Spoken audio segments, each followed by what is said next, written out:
तीसरी चीज़ जो हमारी माओ बहनों के अंदर पाई जाती है वो है नमाज से दूरी। हमारे मर्दों के अंदर तो है ही, हमारी माओ बहनों के अंदर भी ये चीज़ पाई जाती है। अजान हो गई, नमाज की फ़िक्र नहीं, नमाज की परवाह नहीं, चाहा तो पढ़ा चाहा तो छोड़ दिया। और नमाज के ऊपर जो लोग जुमा पढ़ते होंगे जानते होंगे, सबसे ज़्यादा तवज्जो मैं अपने भाइयों की नमाज़ पे दिलाता हूँ। शायद कोई सा जुमा ऐसा हो जिसके अंदर मैं ये इशारा न देता हूँ नमाज के ताल्लुक़ से कि मेरे भाइयों नमाज पढ़ा करो, नमाज किसी हद में माफ़ नहीं है। हम भी जानते हैं, आप भी जानते हैं, लेकिन फिर भी सुस्ती करते हैं। क्या आपको पता है हमने एक वक्त की नमाज जानबूझ के छोड़ दी, कितना बड़ा गुनाह किया। वो लोग जो अल्लाह को नहीं मानते, वो लोग जो अल्लाह को छोड़ के गैरों के सामने अपनी पेशानियाँ झुकाते हैं, हम उनके नज़दीक आ गए नमाज छोड़ने की बुनियाद पर। हमें एहसास नहीं है। ये नमाज दुनिया में काम आती है। अल्लाह ने फरमाया इन्ना सलाता तन्हा अनिल फ़हशाइ वल मुनकर, नमाज बेहयाई से रोकती है, बुरे कामों से रोकती है। नमाज नबी की आंखों की ठंडक। नबी दुनिया से जा रहे हैं और ये कह रहे हैं कि अस्सलात, लोगों नमाज की पाबंदी करना है, लोगों नमाज की पाबंदी करना। मेरी माओ बहनों, मैं तुम्हें बताना चाहता हूँ ये नमाज किसी भी हद में माफ़ नहीं है। नमाज पढ़ा कीजिए। आप दुनिया से रुखसत हो गए, कब्र के अंदर चले गए, ये नमाज कब्र में भी आपके काम आएगी। क़यामत का दिन है, वहाँ भी नमाज काम आएगी। कैसे काम आएगी? आइए मैं आपको एक हदीस जो मुस्नद अहमद के अंदर मौजूद है मैं आपको पढ़ के सुनाता हूँ। एक दिन अल्लाह के नबी जनाब मोहम्मद रसूलुल्लाह सल्लल्लाहु अलैहि वसल्लम के सामने नमाज का जिक्र हुआ। नमाज का तज़किरा आया तो आपने फरमाया मन हाफ़ज़ अलैहा, ए मेरे प्यारे साथियों, ए सहाबा की जमात, मेरे मानने वालों, मन हाफ़ज़ अलैहा, जिसने नमाज की पाबंदी दुनिया की ज़िंदगी में कर ली, नमाज को जमात से पाँचों वक्त अदा करता रहा, पढ़ता रहा। मन हाफ़ज़ अलैहा, मुअज़्ज़िन ने अज़ान दी फजर की, सर्दी का मौसम है, मुअज़्ज़िन कह रहा है अस्सलातु खैरुम मिनन नौम, ए अल्लाह के बंदो, अपने बिस्तरों में सोने वालों, अपने बिस्तर के अंदर आराम करने वालों, नमाज नींद से बेहतर है।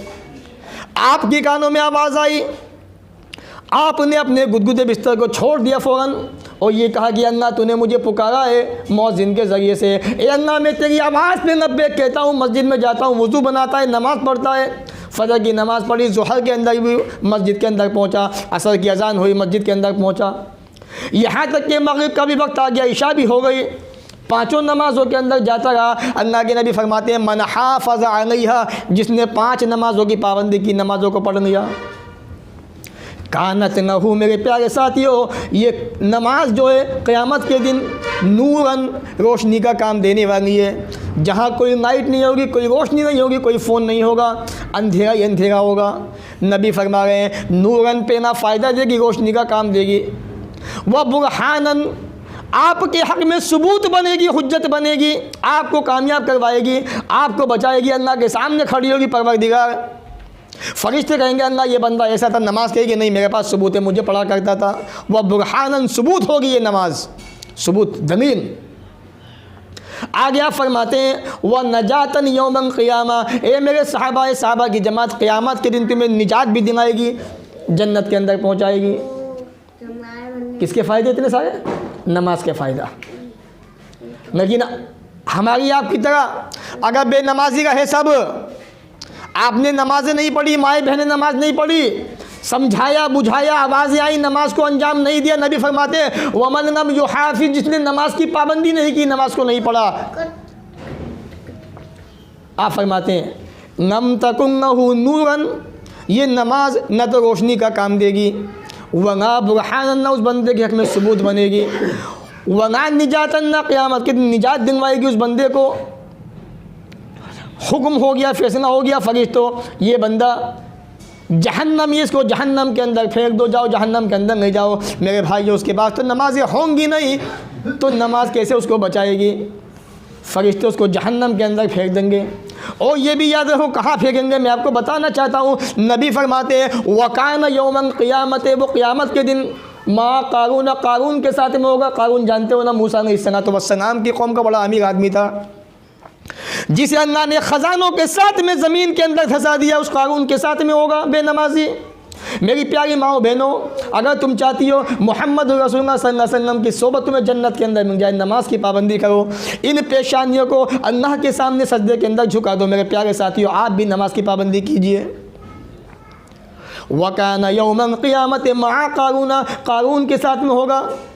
व फ़िरऔना, मूसा अलैहिस्सलाम के ज़माने का सबसे बड़ा जालिम बादशाह फ़िरऔन, जिसे अल्लाह ने समुंदर के अंदर डुबो दिया, जो अपने आप के खुदा होने का दावा क्या करता था। मेरे भाइयों, बेनमाजियों का अंजाम उसके साथ में होने वाला है।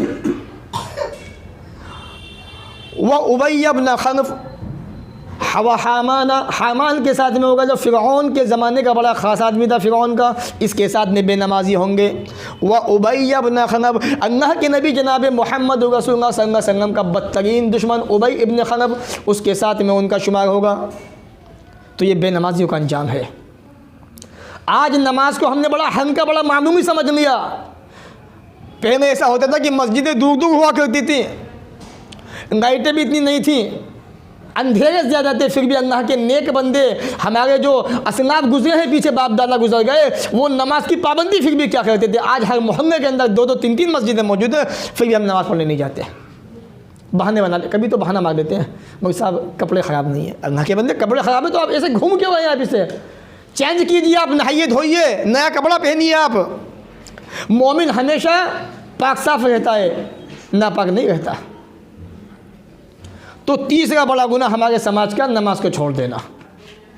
और ये गुनाह वो है जिन पे शरीयत ने इंसानों को धमकाया, डराया है। नहीं करोगे जहन्नम के अंदर फेंक देंगे, अगर ऐसा करोगे तो ऐसा कर देंगे, तुम पे अल्लाह के अज़ाब आ जाएंगे। आज नमाज ना छोड़ने की बुनियाद, नमाज छोड़ने की बुनियाद पर रौनक की ख़त्म होगी चेहरे की, घर के अंदर बेदीनी आ गई, घर से अल्लाह की रहमतें ख़त्म हो गई। इसलिए नमाज की पाबंदी ज़रूर कीजिए।